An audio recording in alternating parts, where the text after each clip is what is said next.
Satyabhama Institute of Science and Technology, Chennai. Satyabhama Institute of Science and Technology, Chennai. மூக்குல சின்ன பிரச்சனை sinus problem இருக்குது அப்படின்னு சொல்லி போட்டு இந்த ஹாஸ்பிட்டலுக்கு வந்திருக்காங்க. 1000 ஹாஸ்பிட்டல் இருக்கும்போது இந்த பாலா போன இடத்துக்கு தேடி பிடிச்சி வந்த முட்டாள்தனத்தை பண்ண நீங்க தான்.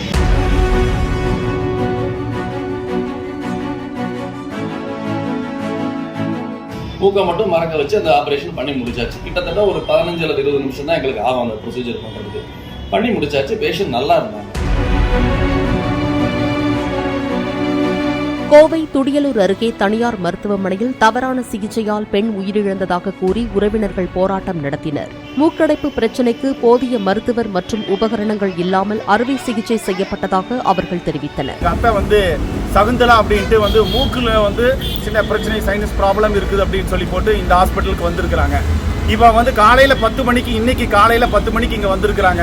இங்க வந்து சர்ஜரி பண்ணணும் அப்படின்னு சொன்னதுனால சர்ஜரிக்கு போயிருக்காங்க. போனதுக்கு அப்புறம் சரியான உபகரணங்களும் இல்லை, அதே மாதிரி அனஸ்தீசியா கொடுக்கறதுக்குன்னு தனியா ஒரு மருத்துவர் இல்லை, இல்லாத ஒரு சூழ்நிலையில எக்யூப்மெண்ட்ஸ் எதுவுமே இல்லாத ஒரு சூழ்நிலையில இந்த மருத்துவம் இந்த மருத்துவமனை இயங்கிட்டு இருக்குதுங்க. இப்போ எங்க அத்தை எங்க கூட இல்லை. 1000 ஹாஸ்பிட்டல் இருக்கும்போது இந்த பாலா போன இடத்துக்கு தேடி பிடிச்சி வந்த முட்டாள்தனத்தை பண்ண நீங்க தான். எதுக்கு நான் உங்களுக்கு கேட்டனா இல்லையா? அதுக்கப்புறம் டாக்டர் ஆக்சிடென்ட் கிட்ட நான் பேசிட்டு இல்லைன்னு சொல்லல. கமெண்ட் கொடுத்துருக்கேன், எஃப்ஐஆர் கொடுத்துருக்குறேன், என்ன பண்ண போறேன்னு சொல்லிட்டேன்.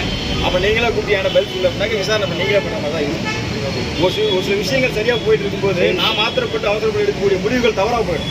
சிகிச்சை முடிந்த பின் திடீரென மாரடைப்பு ஏற்பட்டதே உயிரிழப்புக்கு காரணம் என மருத்துவர் பாலமுருகன் தெரிவித்தார். மூக்கை மட்டும் மறக்க வச்சு அந்த ஆப்ரேஷன் பண்ணி முடிச்சாச்சு. கிட்டத்தட்ட ஒரு 15 அல்லது 20 நிமிஷம் தான் எங்களுக்கு ஆகும் அந்த ப்ரொசீஜர் பண்ணுறதுக்கு. பண்ணி முடிச்சாச்சு. பேஷண்ட் நல்லா இருந்தாங்க. நல்லா இருந்தப்ப ரெக்கவரி பண்ணி நம்ம எந்திரிங்க அப்படின்னு சொன்னோம். அந்த மாதிரி எந்திரிச்சு யூஸ்வலாக அவங்களே எந்திரிச்சு இதில் மாற சொல்லுவோம். ஸ்ட்ரெச்சருக்கு டேபிள்ல இருந்து எந்திரிங்கமா சொன்னப்போ இப்படி எந்திரிச்ச பேஷண்ட் தப்புன்னு கீழே விழுந்துட்டாங்க. இதுதான் நடந்தது. என்ன மானிட்டர் ஓடிட்டு இருக்கும், இல்லை அது கண்டினியூஸாக மானிட்டரிங் இருக்கிறப்போ டக்குன்னு பார்த்தீங்கன்னு சொன்னால் அதில் ஹார்ட் ரேட் சரசரமாக எராட்டிக்காக இருந்தது. என்ன எராட்டிக்காக இருக்கிறாங்க அப்படின்னு சொல்லி உடனே திரும்பி அவங்கள மாற்றாமல் படுக்க வச்சு உடனே என்னென்ன மானிட்டரை செக் பண்ணி அவங்கள ட்ரீட் பண்ணுறதுக்கு ட்ரை பண்ணோம். ஹார்ட் அரெஸ்ட் ஆச்சு. கார்டியாக் அரெஸ்ட் ஆனால் உடனே சிபிஆர்னு சொல்லி சிபிஆர் கொடுத்தோம்.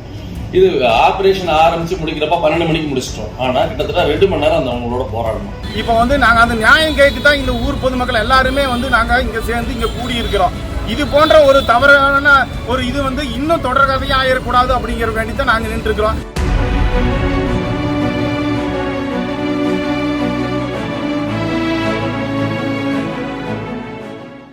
Satyabhama Institute of Science and Technology, Chennai. Satyabhama Institute of Science and Technology, Chennai.